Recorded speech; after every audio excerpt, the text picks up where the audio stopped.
Hello, and welcome to another edition of Tech Tuesday, presented by Delta Media Group, where we've all been reading a book about anti-gravity, and now we just can't seem to put it down. So today, we're going to take a look at some new functionality we've added to the DeltaNET that will automatically reach out to customers and can also reach out to you whenever a customer performs a certain activity or a certain behavior. So it's another step toward, adding more automations to the DeltaNET to kind of have the system reach out to customers and stay in contact with them on your behalf, and then also keep you informed as to what the system's doing for you. So to get to these settings, we can click on our settings gear up here on the top, and then you will likely find a new tile on this page called Behavioral Alerts. If you don't see it, you can type that in here, and you can see that it'll narrow down to just that tile. Or I could also just type it into my quick actions no matter what page I'm on, and you can see that it'll come up here as well. So, however I get to this page, once I get the tile to come up, I'll just click on it, and that takes me through to those settings. Now, the basics to how this system works is up here, you will define which customers you would like to be affected by it. And then down here, these are the automations that will act on those customers. And then you have some settings related to those automations. So the idea is, if I go up here and I turn on suspect, that's going to make these behavioral automations act on any customer that is in my suspect group.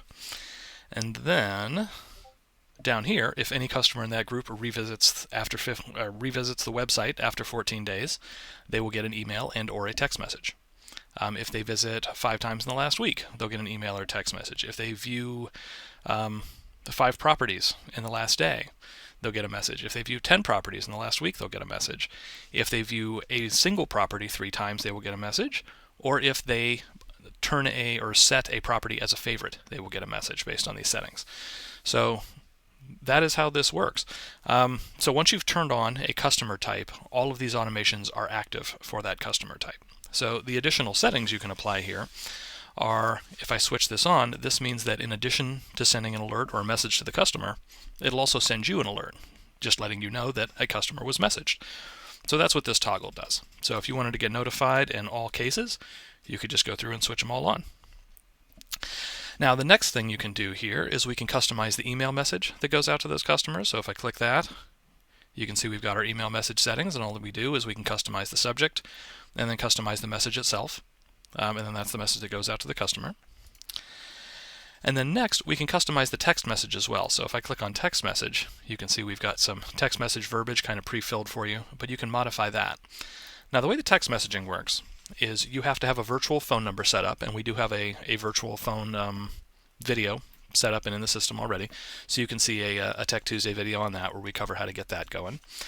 And the other thing is the customer that performs the action, so the customer that this automation is acting on, must also be opted in to the receipt of text messages. And again, how they go about doing that or how you go about doing that for them is also covered in that virtual phone number video. So that'll allow the system to send out text messages on your behalf using your virtual phone number, and then those customers will get that text message instead of an email. So it's just another way to reach out to them.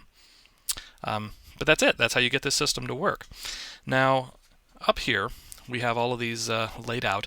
These are actually the pipeline phase groups. So the pipeline phases are set up at the company level and ultimately are designed primarily to interact with the pipeline manager or the sales pipeline interface. We're doing a lot of updates to that and kind of building that system out. So right now, you may only have, 1 or a couple of pipeline phases that show up in here because that's all that's set up at the company level. But more of those will start to get set up as we roll out more of the pipeline interface functionality. But for now, whatever groups you have set up are the groups that you can use for this. So the idea is that I will take my customers, and then as they move through the sales pipeline or the sales process, I'll move them into a group that fits what phase of the process they're in.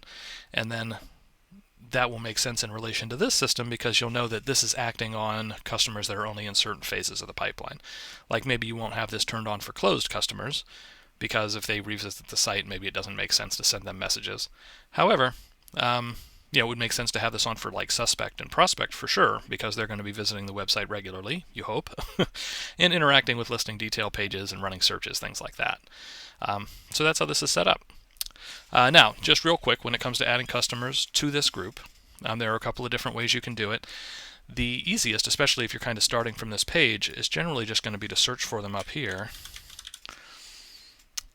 And if I had typed in a customer that was in my my database, there we go, that'll work.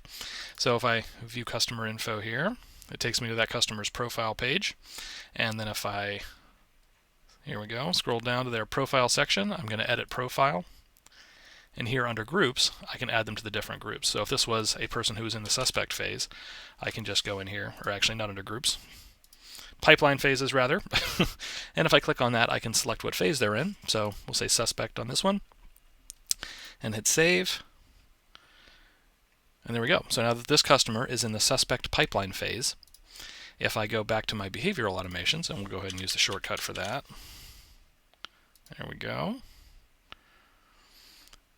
So I can have this switched on for suspect and then say I want to get these alerts also. And now what the system would do is, for that customer, because they're in the group that this system is affecting, if they revisit the site after 14 days, they'll get this message, and then I have the alert turned on, so I'll also get the alert. And then they'll get alerts for the rest of these also if they perform those activities. So there you have it. Now, the one other thing to keep in mind, as with many of the pages in the DeltaNet, is that I've made a bunch of changes on this page, but they don't actually take effect until I click this Update Settings button. That's what actually saves the settings and really makes those settings live so the system can start working on those. So there you have it. That is the behavioral alerts system settings and how you can use that system and kind of how that interacts with your customer. So as always, thanks a lot for joining me. If you have any questions, comments, concerns, feel free to send an email to support@deltagroup.com or give us a call, and we will help you out. Thanks a lot.